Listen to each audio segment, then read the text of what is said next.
Dahil sa nangyaring insidente sa iyong inshore kahapon, agad na ipinatawag ng Department Foreign Affairs ang Chinese Ambassador sa Maynila at hiniling na palayasin na ang mga barko ng China na nakakalat sa West Philippine Sea. Pero bago tayo magpatuloy ay panoorin muna natin mga kabayan ang iba pang mga video ng panghaharas ng China.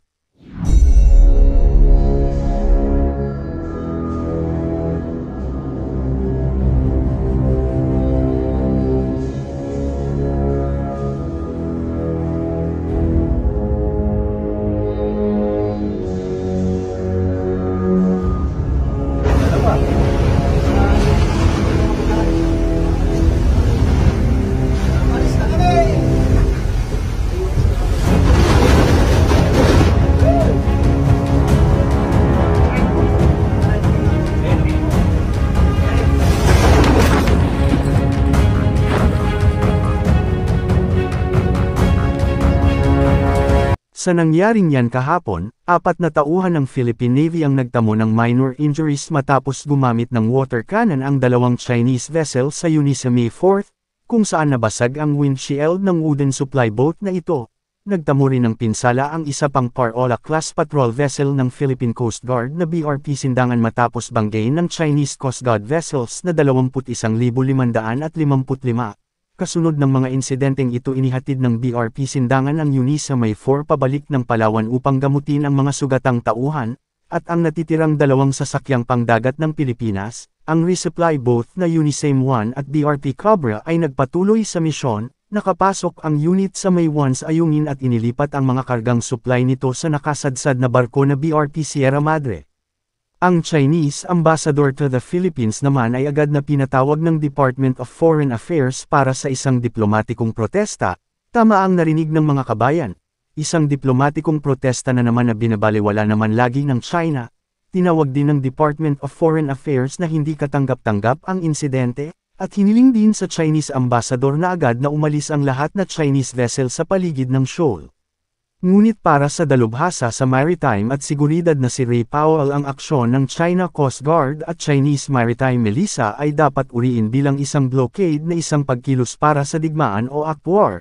Ang mundo ay kailangan anyang magising sa katotohanan na ito ay isang blockade na matagal nang ginagawa ng China, at pinipili ng China kung ano ang kanilang pabayagan kung saan ang dalawang maliit na supply boat ay pinili nilang payagan ang isa, at ang isa naman ay binamba ng tubig upang hindi makatuloy. Sabi ni Powell, para magkaroon lamang ng pagkakataong malampasan ang puwersa ng China sa West Philippine Sea, ay kailangan ng Philippine Coast Guard na gumamit ng mas mabilis at mas maraming barko, at hindi ang 2 piraso lamang na barko ng Coast Guard, ang ginagawa ng China na pagharang sa lehitimong military outpost ng Philippine Sea sa sarili nitong exclusive economic zone, nang walang anumang legal na katwiran at iyon ay paglabag sa batas at hindi maaaring payagan.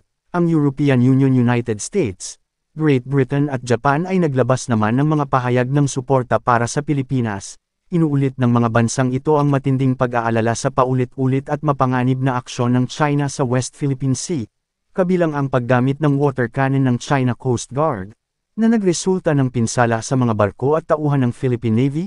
Gustuhin man ng Japan, Amerika at iba pang mga bansa na sumama sa Pilipinas tuwing may resupply mission, abay ayaw naman ito ng Pilipinas dahil baka lalo lang umanong lumala ang tensyon hanggang sa sumiklab ang digmaan, kaya naman pinili na lang ng Pilipinas na banggain at bombahin sila ng tubig. Samantala, ito naman ang video na inilabas ng China mga kabayan para ibalita sa mundo kung saan makikita dito na tila maingat ang China sa pagtaboy ng supply boat na parang ayaw pang tamaan.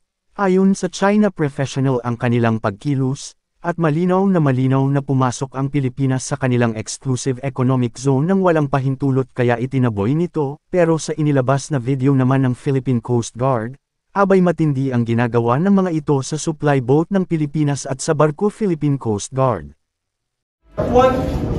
Okay, how do you say this?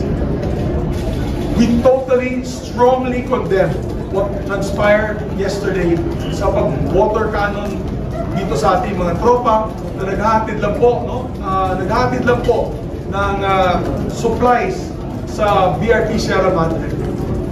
Ang paggamit ng excessive force is against UNCLOS and the rule of law of the sea.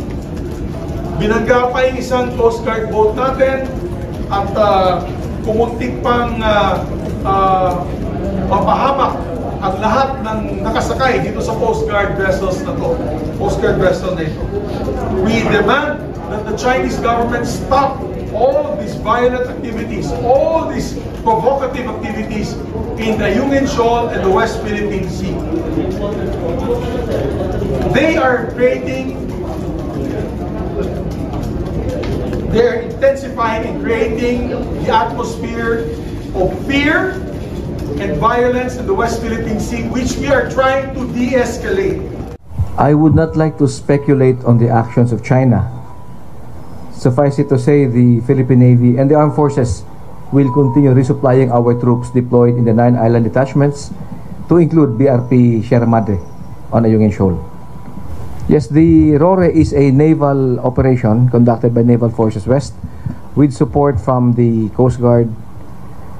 The Navy ships were there. They were stationed 10 nautical miles from Ayungin Shoal. They departed more or less the same time, synchronized with the chartered vessels on Isla. I would consider China a clear and present challenge to the Philippine Navy in the West Philippine Sea. The situation is not normal, it's not anymore normal, but we are up to the challenge. Sir, clarify ko lang yung sa Onaiza May 4, tinamaan ng water cannon. Nagpatuloy po ba ng operation or bumalik? Ano bang status niya noong na-receive mo yung report? As of 9 this morning, based on the monitoring at the National Coast Watch Center when I came from there, it's still ongoing. So I'm still waiting for the latest updates. So nagpatuloy po siya sa paghatid ng supplies? I have to check on that. Oh. Tapos yung natapos na Onaiza May 1, nakapaghatid na siya ng supplies, pabalik na ho? I don't know kung nakaalis na, nakabalik na. But the latest report is nandun na siya sa LT-57. Thank you, sir. Based on the latest disposition of Onaiza May 4 and Sindangan and the other Coast Guard ships, Cabra. Thank you.